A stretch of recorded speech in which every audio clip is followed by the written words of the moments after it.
مسجد معمور في حي قرطبة. تابعوا سنابات وسجلوا التفاصيل المميزة في هذا المسجد. أتمنى أمنية كل مسجد نفس هذا المسجد. هذا مو جامع، هذا مسجد صغير داخل حي ممتاز، وهذا أول نموذج سووه قبل 7 سنوات. تخيلوا 7 سنوات، شوفوا كيف الترتيب، وكان يعني جديد المسجد 7 سنوات. ليش؟ أي عمل خيري إذا كان مستدام أنت خلاص ضمنت أنه هذا بيكون بنفس هذه النظافة طول السنين وطول الأيام. كيف خلوا هذا المسجد مستدام؟ يعني مصاريف الصيانة والتشغيل والآخرة يمولها المسجد نفسه. شلون؟ في بقالة لأهل الحي، بقالة الإيجار حق البقالة هذه للمسجد. في صيدلية لأهل الحي، صيدلية إيجارها للمسجد. طبعا الصيدلية كان فيه صيدلية وطلعت في صيدلية ثانية جاية. في صراف بنك البلاد برضو، كل الأمور متعلقة فيها لأهل الحي. في حضانة، إيرادات الحضانة للمسجد. فكل الإيرادات اللي قاعدة تصير اليوم من هذه المرافق الأربعة لصيانة المسجد تدخل 130,000 سنويا، وصيانة وتشغيل المسجد يكلف 8,000 ريال. شوفوا يا جماعة كيف الاهتمام في ذوي الاحتياجات الخاصة. مواقف مخصصة لهم، طبعا هذه في كل المساجد واغلبها، بس شوف كيف المواقف مخصصة لهم. المدخل ذوي الاحتياجات الخاصة ما في أي ارتفاع بينه وبين الشارع، نفس المستوى، يدخل مباشرة. ذوي الاحتياجات البصرية اللي عندهم إعاقة بصرية، مخطط براين يمشي لين يدخل المسجد، بوريكم بعد شوي. اللي ما يسمع، المنارة إذا جاء وقت الأذان تغير لونها، فبالتالي يقدر يشوف دخل وقت الصلاة أو لا. مواقف مخصصة للسياكة عشان التشوه البصري، فيمشي ذوي الإعاقة البصرية مع مخطط براين لين يدخل. أوريكم الإحسان في كل التفاصيل، في كل شيء. يدخل حتى في وين؟ في الصرافة مخصصة ذوي احتياجات اللي عندهم إعاقة بصرية، اللي ما يقدر يشوف، فيها صوت يقدر يسحب ويصرف يسوي أي شيء يبغى. دخل على دورة مياه بكرامة. طبعا هذه الإضاءة تشتغل إذا مشيت من هنا، ففي شخص دخل قبلي فاشتغلت الإضاءة. مجرد ما تمشي شوف اشتغلت المراوح تحت. في هنا مراوح، شوف الجهة هذه في مراوح، فتنشف الأرجل لين تدخل المسجد. طبعا يا جماعة ترى هذا له 7 سنوات المسجد، الناس توهم متوضية. حساسات توفير للموية عشان ما تمد رجولك وحالتك حالة، بس تحط رجلك هنا ومباشرة وانت بكرامة يغسل لك إياها مباشرة. الموية اللي تطلع من المغاسل وين تروح؟ ما تهدر، تروح لحديقة المسجد. بوريكم بعد شوي. ممتاز. هنا دورة المياه. شوف لما أقول لكم المشروع يكون مستدام 7 سنين، شوفوا ما شاء الله كأنه جديد. 7 سنين مسجد جديد. كل شيء تحكم إلكتروني، المؤذن الإمام يقدرون يتحكمون من جوالاتهم. فخلنا نفتح مثلا، فتحت الباب الحين، فتح لي الإضاءة، فتح الباب خلاص، فتح لي الإضاءة. شوف إضاءة المسجد الحين نورت كامل. ممتاز.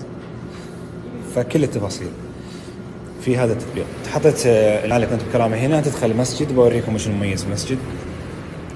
بسم الله. شوفوا يا جماعة مسجد، هذا مو جامع، قلت لكم مسجد حي عادي. هذه حديقة اللي قلتها قبل شوي. وقت صلاة الظهر والعصر هناك حديقة بعد. وقت صلاة الظهر والعصر ما يشغلون اللمبات لأن إضاءة الشمس تدخل، فيوفر طاقة. هذا رقم 1. 2، تلاحظون شيء في الفرش حقة المسجد. فرش المسجد مدات عادية، شوف عادية. هذه لو توسخت ولا صار عليها شيء، شيل المدة الحال هذه وغيرها مباشرة، ما تحتاج تسوي أي تغيير الفرش كامل ولا شيء.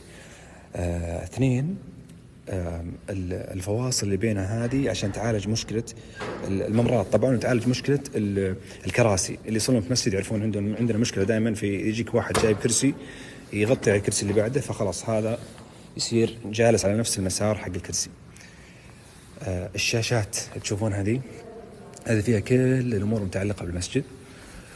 لكن وقت الصلاة مباشرة تتحول الشاشة هذه لونها أسود علشان ما تأثر على المصلين. مباشرة وقت الصلاة إلكترونيا بدون تدخل. الشيء الثاني، هوية المسجد كله أبيض عشان ما يشتت الواحد في الصلاة.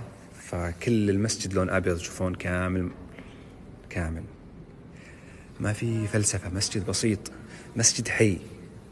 تلاحظون شيء، المسجد ما في ولا باب إلا هذا الباب، والهدف أنه من هذا المسجد باختصار الرؤية حقتهم أنه المسجد عبارة عن مجمع للحي، في ترابط، في يعني ألفة بينهم، في اجتماع. فمدخل واحد، لو حطيت أكثر من مدخل بيتفرقون، بعضهم ممكن ما يعرف بعض، فكلهم يدخلون من نفس هذا المدخل ويستفيدون من المرافق العامة، البقالة والصيدلية والصرافة والحضانة وإلى آخره. بوريكم شيء ثاني. هذا مسجد إيش؟ أو هذا مصلى إيش؟ هذا مصلى النساء. دائما مساجد مصلى النساء تلقى يحطونها في دور ثاني، ولا يحطون لهم مساحة صغيرة، ولا هذا مصلى نساء ويستخدم استخدامات كثير. شوفوا اللمبات ما حد قال له شيء. هذا يستخدم كمصلى الإنسان في رمضان مثلا، ممتاز. شوفوا مقابل الحديقة، فأنت تصلي منظر قدامك يفتح النفس، ما أنت مكتوم، ممتاز. خلصت الصلاة تنشال الفرش هذه على طول مثلا، يصير في عندهم واحد من أهل الحي يستخدمه كملكة، يستخدموه ترى كعزة لا سمح الله. في مثلا دورة تدريبية، عندك شاشاتك، عندك تفاصيلك، عندك كل شيء. مجلس الحي كل شهر يجتمعون هنا في هذا الجمعة، يجتمعون يحطون كراسيهم طاولاتهم قهوة وشاي وسوالف، يجتمعون. فعشان كذا أقول فكرة المسجد، وهذا الفكرة الأساسية أصلا مسجد، هو يعني مجمع لأهل الحي، مو فقط صلاة وتسكر وانتهى الموضوع. طب خلينا نروح نشوف غرفة إمام المسجد. أنا ملقوب قاعد أفتح الأبواب، قلت لهم وروني كل شيء، وروني. هذه مثلا غرفة إمام المسجد أو مكتبة، زي أي مكتب ثاني، ما في شيء مختلف. لكن وش اللي مختلف بالنسبة لي؟ هذه المبخرة، يبخر، يحط الطيب هنا عن طريق هذا المروحة، يوصل كل المسجد، يبخر المسجد في أقل من دقيقة مباشرة، موصلية توصيل كامل المسجد. مثلا هذه الأم جاية وهي بنتها طالعين من المسجد رايحين لبيتهم، أخذين أغراضهم من البقالة. هذا المسجد ترى صدق المسجد هذا استخدامه، يعني مو بس نص ساعة وخلاص نختفي. طالع المسجد في شاشة هنا، الشاشة هذه فيها جروب الواتساب، تقدر تدخل مباشرة، إعلانات بشكل عام، واتساب لأهل الحي، يدخلونك في جروبهم، تواصل معهم، تشوف جماعاتهم، تشوف دوراتهم، تشوف كل شيء. زين. هنا في شيء لفت انتباهي، هذا أول جهاز إنعاش القلب بعد مكة والمدينة يكون في مسجد، ومدرب عليه حقين البقالة، حقين الصيدلية، وإمام المسجد المؤذن. لا سمح الله صار شيء واحد في المسجد من النساء والرجال أو من أهل الحي يستخدم، فصراحة إحسان. معلومة شاطحة، البقالة اللي يملكها أرملة موجودة في نفس الحي، عندها بقالتين، هي اللي تملكها، وهي اللي تتواصل مع الحي، تسألهم وش يحتاجون، وش ما يحتاجون، وش أضيف وش ما أضيف. فالدخل اللي يدعم المسجد هو جانب تجاري من أحد من أهل الحي، فالمستفيد نفس المرأة، والمستفيد المسجد، والمستفيد أهل الحي. فمبسوط أنا واضح أنه مبسوط. أحب المشاريع اللي زي كذا، هذه شيء رهيب، الكل مستفيد. هذه حضانة بدايات في المسجد،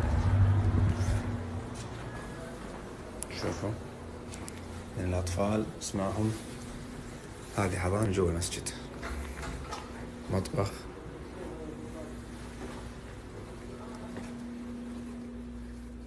حضانة متكاملة داخل المسجد. هذيك حديقة كاملة، حديقة، هذه حديقة المسجد نفسها. هنا المصلين المسجد. هذا الحين سطح المسجد، شوفون في أي تشوهات بصرية من ناحية مكيفات ولا شيء. هذا في عدة استخدامات سوونا. في البداية كانوا يحطون مثلا استخدامات للأطفال في الجمعة، طبعا هذا مو جامع، بس أحيانا في الجمعة، إذا كان في جمعة أيام كورونا كان يستخدمون مصلى، يستخدمون فطور للحي، فطور جماعي لو صار في فطور زي العيد وغيره، يستخدم عدة استخدامات. كان في ممشى يستخدم، فعدة استخدامات تقدر تستخدم السطح. طبعا هذا الصالة الكبيرة في السطح، هذا في السطح الآن، يستخدم في غالب الوقت للنساء في قاعة اجتماعات، لو في شرح ولا شيء، جمع سوالف. الجهة الثانية فيه الحوش، برضو يستخدم لو كان في استخدامات لها علاقة بالاجتماعات الموجودة هنا. هذا المسجد صغير ترى، داخل حي مساحة 1000 متر تقريبا، إحدى مشاريع شركة المساجد المتكاملة، شركة يملكها أو مستثمر فيها وقف محمد السبيعي الله يجزاهم خير. هذا نموذج واحد في 4 نماذج منه الحين. طبعا هذا أول نموذج سووه قبل 7 سنين، في نماذج سووها الآن في أتوقع ضاحية خزام والآخرة، بس أنا حرصت إني أروح أول نموذج، أبغى أشوف بعد 7 سنين وش صار فيه. والله يجزاهم خير، وأتمنى أمنية إنه مساجدنا اللي في الأحياء تصير نفس هذا المسجد أو نفس هذا النموذج، ونطور عليها، مو فقط بس كذا، نطور في النماذج الجاية. وبس، وسلامتكم.